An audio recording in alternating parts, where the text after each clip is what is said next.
پڑھتا، قرآن پڑھتا ہے مگر حسد، بغض، غیبت، زنا، شراب یہ سب کچھ چل رہا ہے۔ تو بہرحال اللہ نے یہ پتھروں کی مثال دے کر فرمایا کہ وَمَا اللَّهُ بِغَافِلٍ، اللہ تمہارے کاموں سے بے خبر نہیں ہے، غافل نہیں ہے، عَمَّا تَعْمَلُونَ جو تم کر رہے ہو تمہارے ایک ایک عمل سے اللہ غافل نہیں بلکہ باخبر ہے۔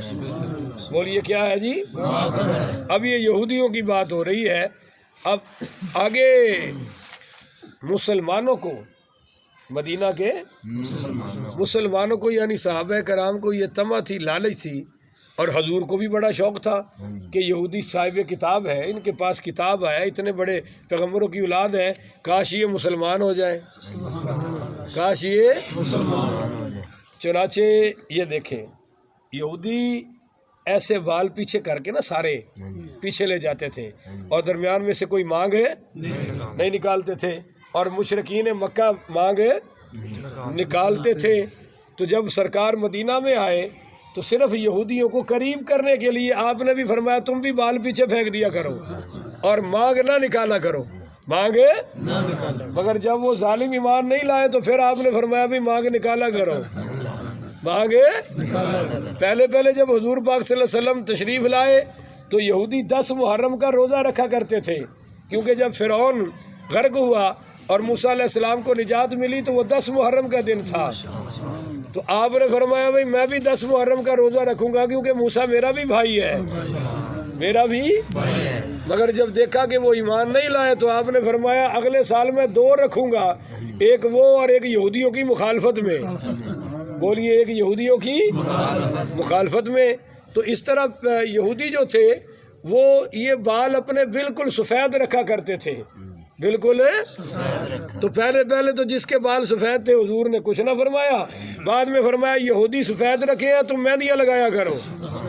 تاکہ پتہ چلے کہ ان کی مخالفت ہو رہی ہے، بولیے ان کی، کیونکہ وہ ایمان لائے نہیں۔ تو اللہ نے پھر جواب دیا کہ افتطمعون، کیا تم یہ طمع رکھتے ہو، ایؤمنوا لکم، کہ یہ ایمان لائیں گے تمہارے ساتھ، وقد کان فریق منہم، جبکہ ان کی اوقات یہ ہے کہ ان میں سے ایک فریق موسیٰ علیہ السلام کے ساتھ طور پہاڑ پہ گیا اور یسمعون کلام اللہ، انہوں نے اپنے کانوں سے میرا کلام سنا،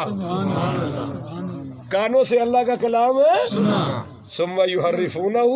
اور نیچے آ کے بدل دیا، بولیے نیچے آ کے اے صحابہ تم تو حضور کے کہنے پر ایمان لا رہے ہو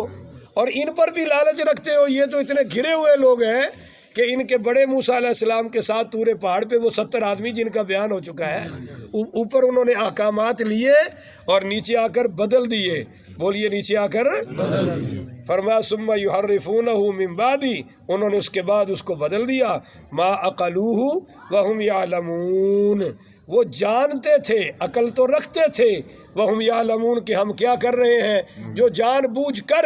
اللہ کے کلام کو بدل ڈالیں، کیا ان سے لالچ رکھتے ہو کہ یہ ایمان لائیں گے؟ لہذا ایسے کردار کے لوگوں کو ایمان نصیب نہیں ہوتا۔ آگے فرمایا وَإِذَا لَقُوا الَّذِينَ آمَنُوا، ایک تو منافقوں کی صفت تھی کہ وہ جب مومنوں سے ملتے تھے تو کہتے تھے ہم تمہارے ساتھ ہیں، اور اب یہ جو زیادہ پڑھے لکھے لوگ ہیں، ڈپلومیٹک قسم کے لوگ ہیں، جو جناب بڑے براڈ مائنڈڈ اپنے آپ کو ثابت کرنا چاہتے ہیں، وہ کیا کرتے ہیں وَإِذَا لَقُوا الَّذِينَ آمَنُوا، جب ایمان والوں سے ملتے ہیں تو قالوا آمنا، کہتے ہیں جی ہم بھی مومن ہیں،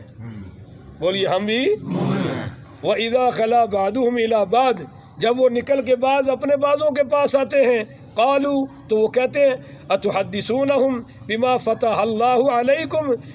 لِيُحَاجُّوكُمْ بِهِ عِندَ رَبِّكُمْ، یہ ذرا ترجمہ غور سے سمجھیے گا۔ جب وہ آتے تھے نا اپنوں کے پاس تو یہودی کہتے تھے ان کو قالوا أَتُحَدِّثُونَهُمْ، تم وہ باتیں کیوں ان سے بیان کرتے ہو، بما فتح اللہ، جو کھولی ہیں اللہ نے علیکم تم پر، لیحاجوکم بھی عند ربکم، انہی باتوں سے جو تم آج مسلمانوں کے سامنے کھول رہے ہو، یہ قیامت والے دن اللہ کے ہاں تمہارے خلاف دلیل قائم کریں گے۔ وہ کیا تھی کہ حضور پاک کی جو صفتیں تھیں نا وہ یہودی علماء صحابہ کو بتا دیا کرتے تھے، صحابہ کو بتا دیا کرتے، مگر اپنے آپ میں وہ مانتے اور کلمہ پڑھ کے مسلمان بھی، تو دوسرے یہودی کہتے تھے یار جو تمہاری باتیں کتاب میں چھپی ہوئی ہیں وہ ان کو بتاتے ہو تاکہ وہ قیامت والے دن بیان کر کے تمہارے خلاف مقدمہ قائم کرے. اور اتنی عقل نہیں ہے کہ کیا اللہ ویسے نہیں جانتا؟ نہیں سمجھے ہو بھائی، اللہ ویسے نہیں جانتا یعنی دسو گے تو پھر اللہ نو پتہ لگنا ہے کہ صحابہ تواڈے خلاف حجت قائم کر دین گے. اویں اللہ نہیں جانتا، اتنی بھی عقل نہیں تھی. افلا تعقلون، اللہ کہتا ہے کیا یہ عقل نہیں رکھتے کہ وہ صحابہ بتائیں گے تو تم نہ بتاؤ گے اور چھپاؤ گے تو کیا میں نہیں جانوں گا؟ آگے پھر کمال